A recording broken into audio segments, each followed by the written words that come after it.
সাকিব আল হাসানের সবশেষ আপডেট হচ্ছে তিনি বলেছেন যে সরকার থেকে সবুজ সংকেত পেলে যদি নিরাপত্তা পান তাহলে দেশে ফিরবেন, আদালতে বিচারের মুখোমুখি হবেন, যা প্রয়োজন সেটাই করবেন। আরও এক জায়গায় বলেছেন যে তিনি যদি ফিরতে না পারেন তাহলে সাবেক প্রধানমন্ত্রী, ক্ষমতাচ্যুত প্রধানমন্ত্রী শেখ হাসিনা ডিসেম্বরে যে বাংলাদেশে ফেরার ঘোষণা দিয়েছেন তার সাথেই ব্যাক করবেন বাকি নেতাদের সাথে। এরপর থেকে তোলপাড় শুরু হয়ে গেছে। আবারও যেমনটা হয়, সাকিব আল হাসান কথা বললেই তো সমালোচনা হয় বা আলোচনা হয়, তেমনটাই হচ্ছে। মানে অনেকেই মানতে পারছেন না, অনেক সাকিব ফ্যানও আছেন তারাও বলছেন যে এটা আসলে বাড়াবাড়ি করছেন। সত্যিই কি তাই? দেখুন, আমি এই বিষয় নিয়ে কথা বলবো এবং কথা বলতে চাই যে সাকিব আল হাসান কবে অবসর নেবেন, কবে ক্রিকেটকে একেবারে বাই বলবেন, কতদিন আরও খেলে যাবেন সেই বিষয় নিয়ে কথা বলব। প্রথমে সাকিব আল হাসান এই কাজটা কেন করছেন দেখুন, খুবই স্বাভাবিক একটা বিষয়। যখন বাংলাদেশে রাজনৈতিক পট পরিবর্তন হয়েছে, যখন ক্ষমতাচ্যুত হয়েছেন শেখ হাসিনা, ওই সময় তো বড় একটা পরিবর্তন এসেছে। এরপর সাকিব আল হাসান দেশের হয়ে খেলেছেনও, এরপরও খেলেছেন। এরপর কি হলো? এরপর হঠাৎ করেই সাকিব আল হাসানের খেলা বন্ধ হয়ে গেল এবং একটা পর্যায়ে বলা হলো যে দেশে এসে খেলতে পারবেন যদি তিনি দুঃখ প্রকাশ করেন, যদি তার অবস্থান ব্যাখ্যা করেন, যেমনটা মাশরাফি বিন মুর্তজা একটা ভিডিওতে করেছিলেন।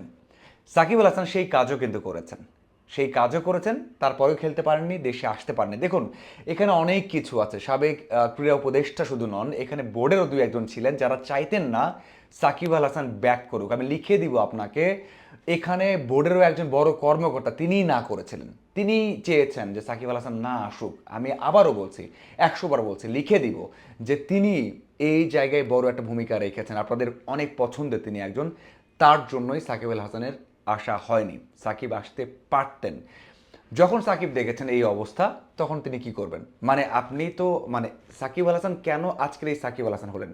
আমি একটা মুভির উদাহরণ দিয়েছিলাম যে ভারতের একটা মুভি আছে নাম নায়ক, সেখানে অনিল কাপুর অভিনয় করেছেন। তিনি প্রথম দিকে রাজনীতিবিদ ছিলেন না, পরে হয়ে যান। পরিবারের সাথে কত ঘটনা ঘটে এবং নিজে পরিস্থিতির শিকার হয়ে যান, এবং সাকিব আল হাসানের ক্ষেত্রেও সেটা হয়েছে। ওই জায়গায় আসতে পারেনি। ওকে, সে ঠিক আছে, আসতে পারেনি, মেনে নিয়েছেন, কষ্ট হয়েছে, মেনে নিয়েছেন। এরপর কি হয়েছে? এরপরের প্রেক্ষাপট যেটা হয়েছে, যখন সবশেষ বোর্ড ছিল, আমিরুল ইসলাম বুলবুল ছিল এবং আসিফ আকবর ছিলেন, আমরা দেখেছেন যে কোথায় গিয়েছেন, কথা বলেছেন, কেক কেটেছেন, সাকিব আল হাসান ব্যাক করবেন, সাকিব নিজেও আশাবাদী হয়েছেন, সাকিব নিজেও কাগজপত্র জমা দিয়েছেন এবং এখান থেকেও যোগাযোগ করা হয়েছে। শেষ পর্যন্ত তার কাগজপত্র কিন্তু এনএসসি অথবা কোনো এক জায়গায় গিয়ে আটকা পড়েছে। এরপর আর কোনো চেষ্টা করা হয়নি। এরপর আর চেষ্টা করা হয়নি। তখন তিনি আবারও বুঝতে পেরেছেন, মানে আবারও ভুল ভেঙেছে যে না, আমাকে দিয়ে এই কাজ হবে না। মানে ওই যে একটা রাজনৈতিক গেম খেলা, অথবা আছে না যে বল আপনার কোর্টে, বল আপনার কোর্টে আমরা বলি, ওইরকম সাকিব আল হাসান বিভিন্ন কোর্টে যাচ্ছিলেন। তো যখন দেখেছেন যে আগে হয়নি, পরে হয়নি, এখন কীভাবে হবে, যখন দেখছেন হবে না একেবারেই, তখন তিনি আগের অবস্থানে ফিরে গেছেন এবং স্ট্রংলি ফিরে গেছেন। তখন হয়তো বা তার বোধোদয় হয়েছে যে না, আর কখনোই না, তার ক্যারিয়ারে যা ক্ষতি হয়ে গেছে হয়ে গেছে, আর কখনোই হলে হবে, না হলে না হবে। তারপরেও তিনি তার অবস্থান থেকে সরবেন না এবং সাকিবুল হাসান তিনি কখনোই সরেননি। এর আগেও যে সরে গেছেন তেমনটা নয়। এর আগে যে দুইবার তৈরি হয়েছে দেশে ফেরা বা দলের জন্য খেলার, তখনও সরে যাননি, কিন্তু নমনীয় ছিলেন যে হ্যাঁ, তিনি কোনো কার্যক্রমে যাবেন না, আগের সাবেক প্রধানমন্ত্রীর সাথে সেই সম্পর্কগুলো বা সেরকম দিলে যাবেন না, কথা বলবেন না, বা একটু নমনীয় ছিলেন। কিন্তু যখন দেখেছেন একেবারে হবে না, তখন কিন্তু ক্রীড়া উপদেষ্টাকে নিয়ে ফেসবুকে পোস্ট দেয়া, তখন কিন্তু সাবেক প্রধানমন্ত্রীকে নিয়ে বার্থডে উইশ করা, এমন অনেক কিছুই করেছেন। তখন কিন্তু বুঝতে পেরেছেন। এখনও আমি সবসময় একটা ভিডিও বানিয়েছিলাম, তখনও বলেছিলাম যে সাকিব আল হাসান বুঝতে পেরেছেন যে আসলে তাকে ফেরানো হবে না। এই জন্যই তিনি এটা ক্লিয়ারলি করছেন। তিনি অনেক চেষ্টা করেছেন এবং তিনি তার ইন্টারভিউতে বলেছেন, সবশেষ কয়েকটা ইন্টারভিউতে, যে গেল কয়েকটা মাসে তার সাথে কেউ যোগাযোগ করেননি এবং তিনিও কোনো আশা দেখেন না, বারবার বলেছেন। সেই জন্যই সাকিব হাসানের এই অবস্থা। একটা ছোট্ট কথা বলতে চাই, সেটা হচ্ছে যখন তার বাসায় ভাঙচুর হয় এবার, তখন তার পাশেই কিন্তু হৃদয় সোহান ছিলেন, তার পাশেই কিন্তু বড় সাংবাদিক বাংলাদেশের, মানে আমাদের জগতে, স্পোর্টস জগতে আমরা তাকে লেজেন্ড ভাবি, সাইদুজ্জামান ভাই ছিলেন, এবং তারাও কিন্তু সেই ঘটনার সময় তাকে দেখেছেন। সাকিব আল হাসান পাথর হয়ে গেছেন, আসলে আর চিন্তা করেন না। আর ভারমুক্ত হয়ে গেছেন মনে হয়, যে না খেলার চিন্তা করতে হচ্ছে না, দুই দিকে চিন্তা করতে হচ্ছে না, দুই দিকে ব্যালেন্স করতে হচ্ছে না, একদিকেই আছেন। এটা অনেকের জন্যই খারাপ বা অনেকের জন্য খারাপভাবে নিচ্ছেন, কিন্তু সাকিবের জন্য, সাকিবের দিক থেকে এটা হয়তো বা একেবারে অযৌক্তিক না, যখন দেখেছেন আগের কেউ পারেনি, যেই জন্য তিনি নমনীয় হবেন আর নমনীয় হচ্ছেন না। এখন বিষয়টা হচ্ছে এই যে এত প্লেয়াররা, এত সাংবাদিকরা তাকে পছন্দ করে, এখানে কি টাকা দেয়, তার সাথে কোনো যোগাযোগ আছে বা তার কোনো কোনো মোটিভেশন আছে বা মোটিভ আছে? না।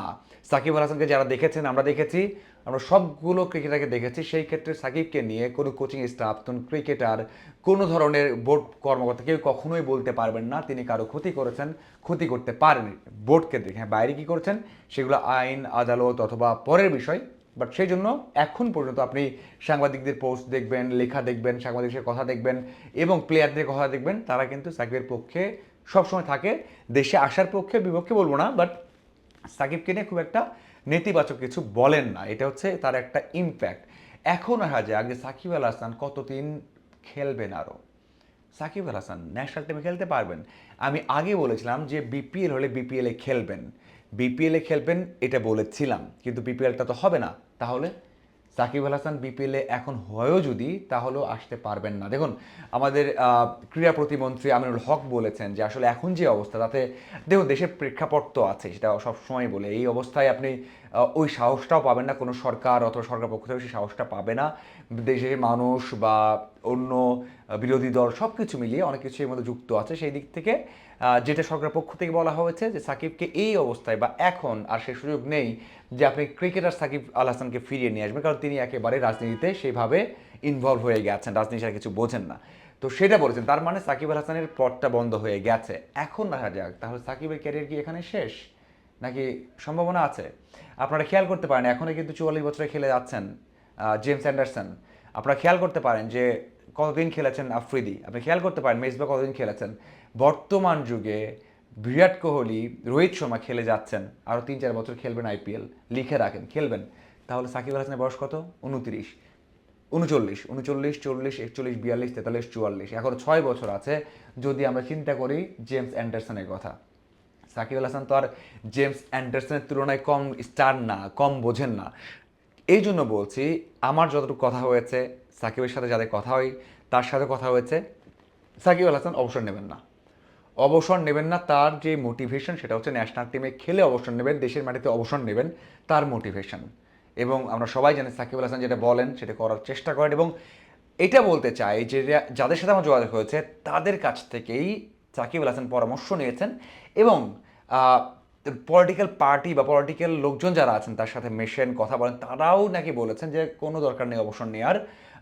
যদি শিথিল হয় পরিবেশ, যদি কোনো কারণে পরিস্থিতি চেঞ্জ হয়, তাহলে তিনি দেশের মাটিতে জাতীয় দলের হয়ে খেলে অবসর নেবেন। হ্যাঁ, আমি জানি অনেকে পছন্দ করবেন না কথাগুলো, অনেকে রাগ করবেন, এবং সাকিব ফ্যানদের মধ্যে অনেকে আছেন তারাও রাগ করবেন। তারপরে বলে রাখি যে এই সব ইনফরমেশন নেওয়া, আমি যাদের সাথে কথা বলেছি তারাই বলেছেন, এবং যা যা বলছি একটা অভিজ্ঞতা, তথ্যর ভিত্তিতেই বলছি। একটা হচ্ছে সাকিব যা বলেছেন এবং কেন করেছেন, সাথে হচ্ছে ন্যাশনাল টিম কতদিন খেলতে চান, খেলবেন কিনা। যারা সমর্থক, যারা ভক্ত, তারা কষ্টে থাকতে পারেন, কিন্তু আমি এটুকু বলতে পারি যে আগামী 3-4 বছরে সাকিব আল হাসান ক্রিকেট থেকে বিদায় নিচ্ছেন না।